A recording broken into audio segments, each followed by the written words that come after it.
we empower ourselves by making a choice around these things that we didn't choose. And that's how it becomes our choice, that we choose to accept it, to take a stand and deal with it in a certain way. Yeah. And I think we're all talking about love, in the sense that, like, you have to love yourself in order to love other people. And you can't love yourself until, like I said, you accept yourself the way you are, and you say, you know what, this is me, warts and all, scars and all, and show the world, like, fuck, this is me, deal with it. And that's how you love the world, and love others, and become a powerful person. Gentlemen, welcome. Thank you. This is our second podcast in a series for Legacy Magazine as part of Mentor, Discover, and Inspire. We are publishing this for the October edition 2023. Our theme today is confronting and overcoming barriers. And we'll start with introduction. So, gentlemen, please introduce yourself. Popcorn style. I'll start. My name is Frank DeCarlo. I stepped into my first men's circle in '96. My uncle was on me for a few years, and I kind of went in. I went in with a bad context. I went to shut him up, and I instantly recognized there was something there for me. And I've been on men's teams ever since, and I'm almost 60 years old. I'm married, and I have a 14-year-old boy, and I am an artificial intelligence and digital asset management consultant.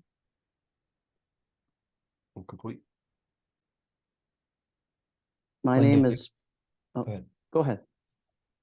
My name is Jeremy Cheney. I joined MDI in April of last year, and I did it out of I needed a lifeline.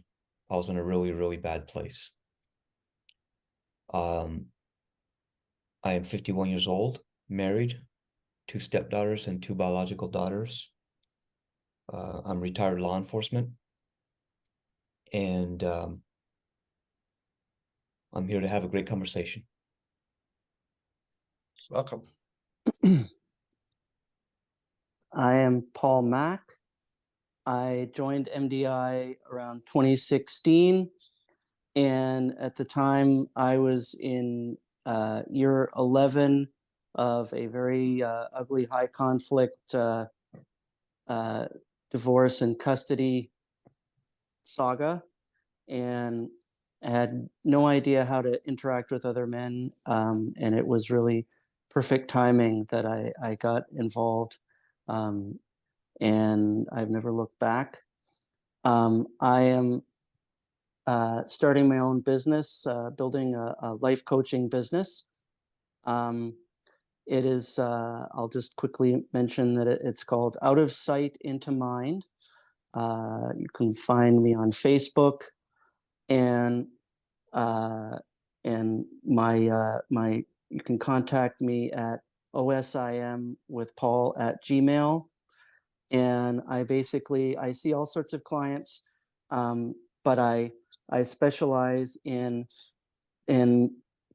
people who are basically going through a midlife crisis in their 40s, say, and are starting a new career mid-path, or have things that are blocking them from being the person they want to be.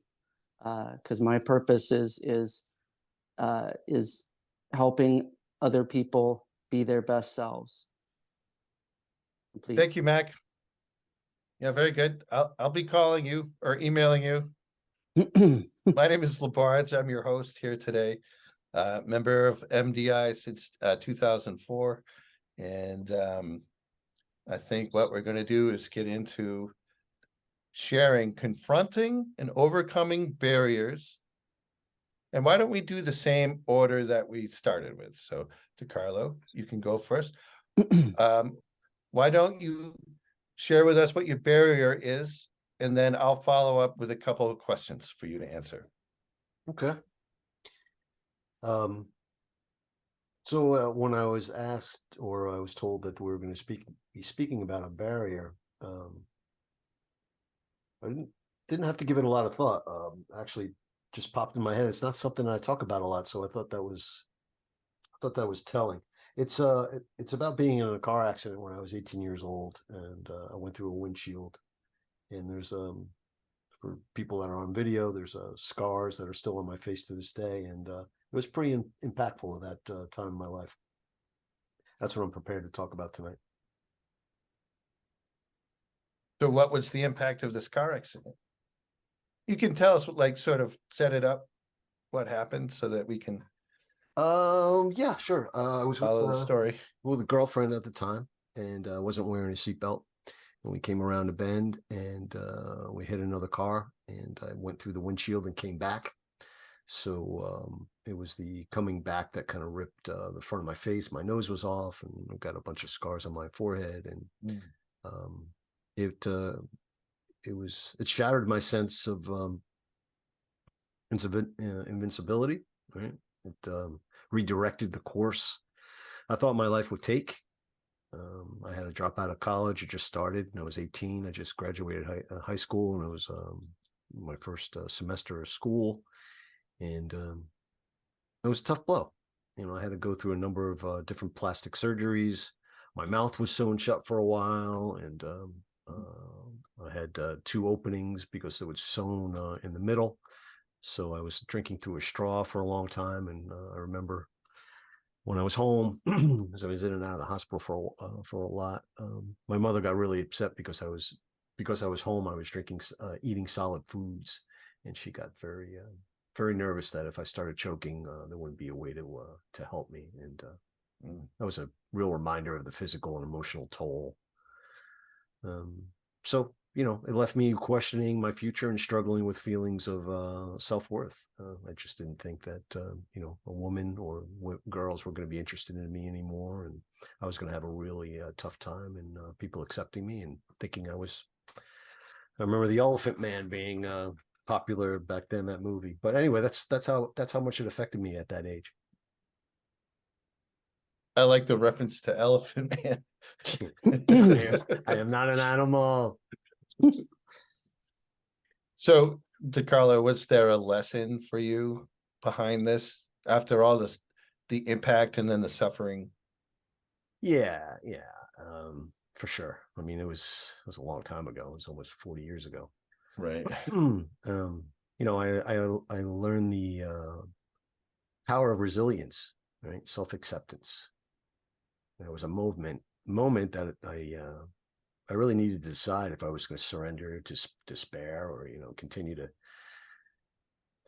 be in that place, and just to embrace who I was. Right, choosing the latter wasn't easy, but it taught me to be true. That the true strength lies in that facing that head on, finding the best who I am. Right, continuing working who it is that I wanted to be. That's I think that's what I learned. You might say you were the elephant man in the room. Yeah, nice. Good one, Pretty Mack. handsome dude.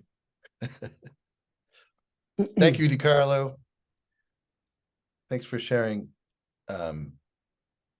what you've been through. Did you? I remember us talking about, you know, what we thought, you know, how this might affect us, or, you know, how it contributes to who we are today. Right. You know, the thought I had on that is, I think, especially being an MDI, I contribute to a broader understanding of that resilience, you know, human spirit. Reminding people that true connections are what's important. Being yourself, believing in yourself, self-expression, and not being superficial. You know. So I like to think it's interesting, upon thinking about this, that I never really thought about it that way before. But you know, obviously that helped shape who I am today, and I think it's helped a lot of men, and I I like who I am. So there you have it. Well said. Thank you. Sure. Excellent. Um, Let's move on to Cheney. yeah, so that kind of what you wrapped it up with segues into my barrier, and that is being superficial and transactional. Most of my adult life, I've carried myself in a very me first sort of way, because I built a lot of barriers around me to protect me. And I never let anybody in, and I let very little out. And so my relationships with people have not really been authentic or genuine. And it took a major crisis in my life to confront this. That I've What happened? not. I'm sorry. I was going to ask what happened.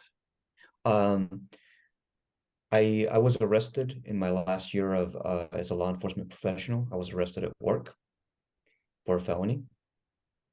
For something I did about 10 years ago. I committed a sexual assault 10 years ago. And it came back to haunt me. And it made me really confront who I was as a person, who I am as a man, and the value of connecting to people authentically and being genuine rather than this facade of success, being a professional, being wealthy. All those things don't matter if you don't connect to people.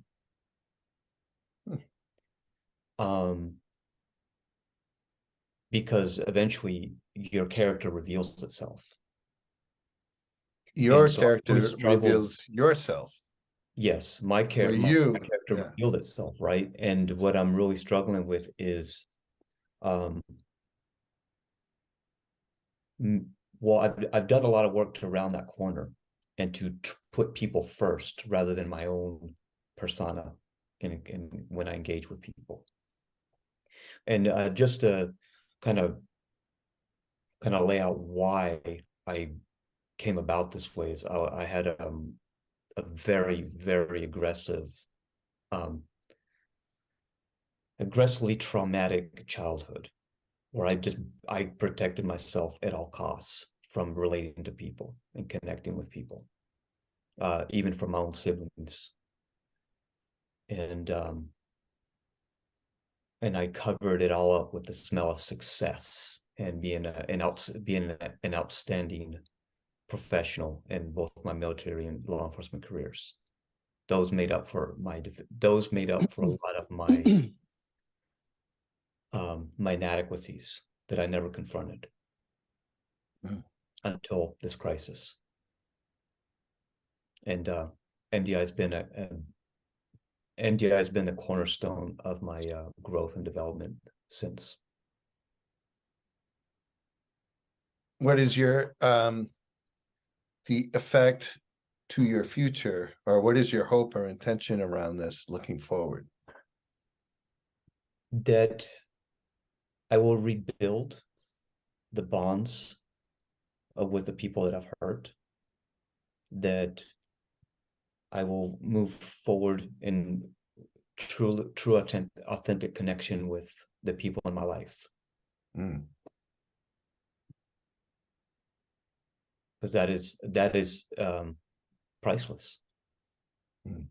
I've come to realize the true value of that. Thanks. Is there anything else you want to say about this experience that you haven't said? Is this powerful? No, if anything else comes up later, I'll share. But right okay, now, very good. Thank you for your honesty and being true to your heart around all of this. Yeah. So Mack, let's hear your barriers that you're confronting and overcoming. Well, the obvious barrier for me, and it's interesting that the other two panelists are sharing about barriers that in terms of things that have happened to them. I mean, not in any way, you know, please just don't misunderstand, not in any way to minimize that or anything, but it's just an interesting contrast that for me, it's something, my barrier, I mean, I prefer to look at it as a challenge, but my barrier has been something that I was born with, something that's always been there and been part of who I am, which is that I'm blind. I was born with partial vision in one eye, and then had dealt with partial vision for the first 29 years of my life. And just when I felt like I'd gotten used to that, I lost that little bit of vision, and that was 24 years ago, and I've been totally blind since then. So What's the impact on you of being well, the 24 impact years has of been, totally blind? well, I mean, I guess you could say the impact has been, I mean, there's been an obvious physical impact in terms of tripping over shit and things, you know, and getting a guide dog and that whole journey. But there's also been a definite emotional impact, and in terms of just coming to terms with, okay, you know, who am I, and to what extent is my blindness part of who I am? And I mean, I've really struggled over the years with, you know, do I have to deny my blindness in order to be who I really want to be, or can it be, you know, it's taken me a long time to get to the point where I can see it as, it's part of who I am, and that's okay. You know, it's a beautiful part of who I am. It's part of what I love about my whole self, and it's all good.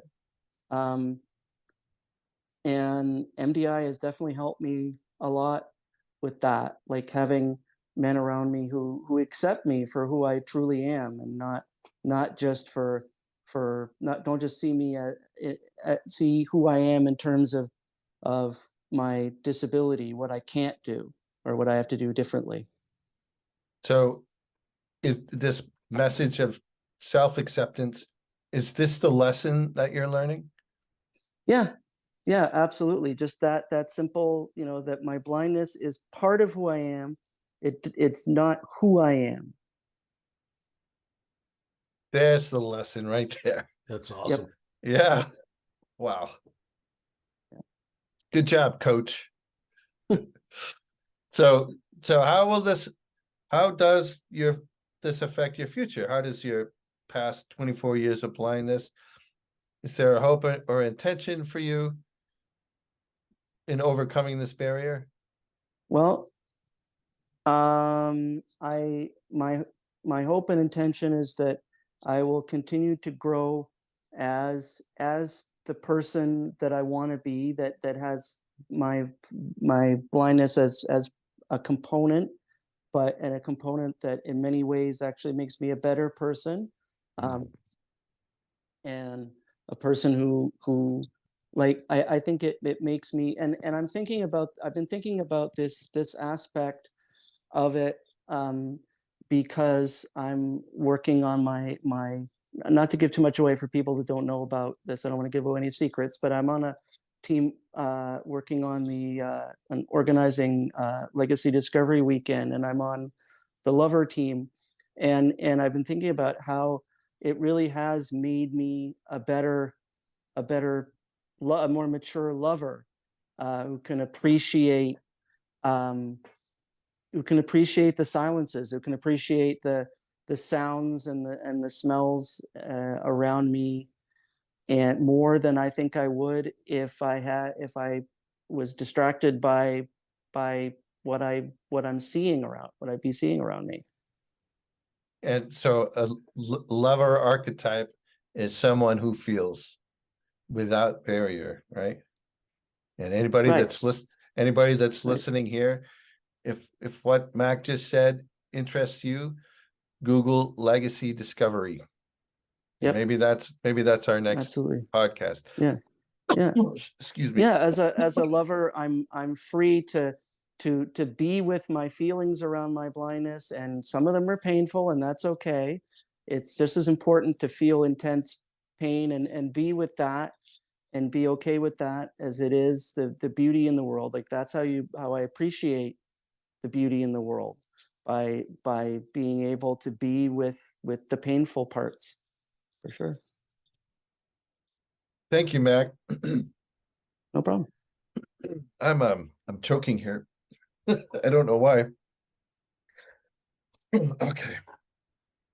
So very powerful. These are very powerful conversations so far. And and now it's my turn to share my barrier. My barrier is a physical one. In 2018, I moved in with my girlfriend, soon to be fiance. And when I moved in, I realized that part of my job is to take care of the outdoors, the facility, to mow the lawn, to take care of the mundane things, take out the trash. In 2018 as well, an excavator came and installed a massive retaining wall on a very steep slope.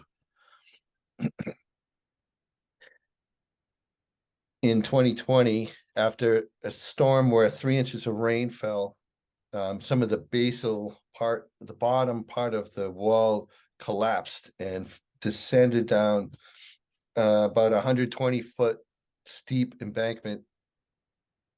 And our backyard, our project, was imperiled. And so I needed to react.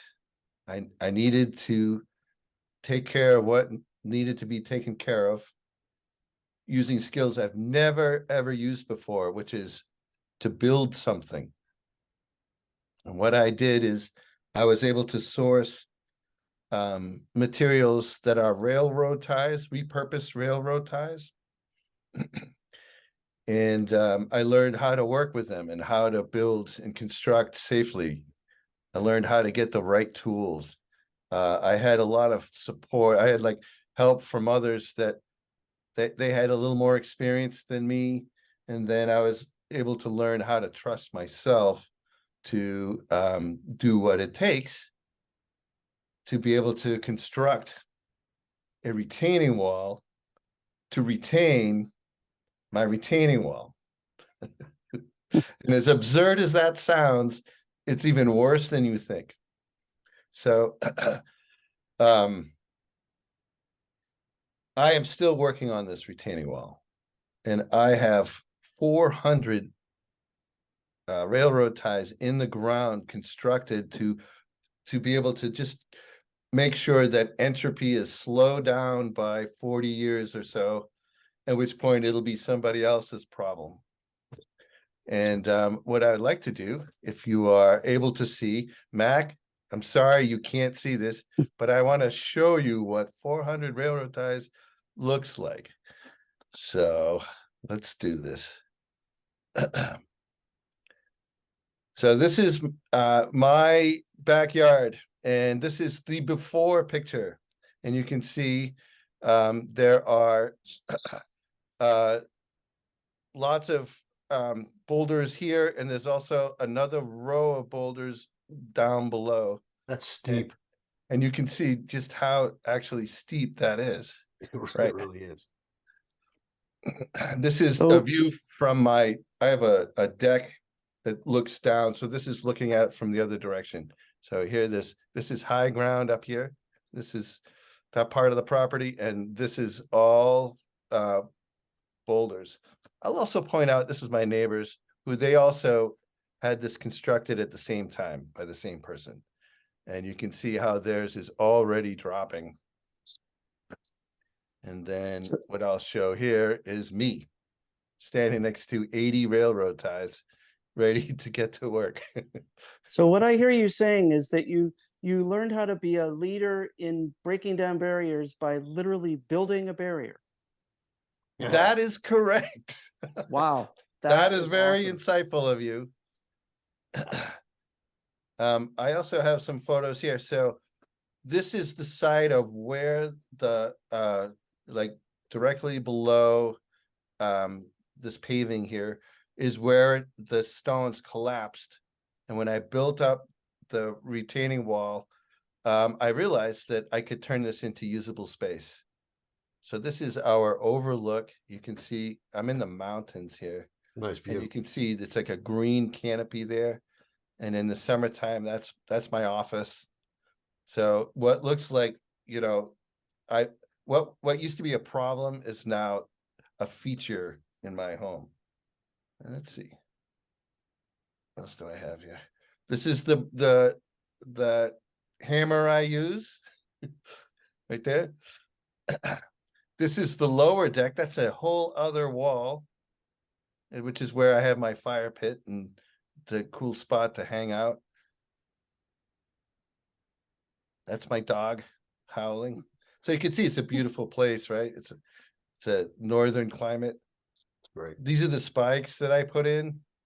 They're a foot long, right there. This is another retaining wall that's it's essentially like a shoebox that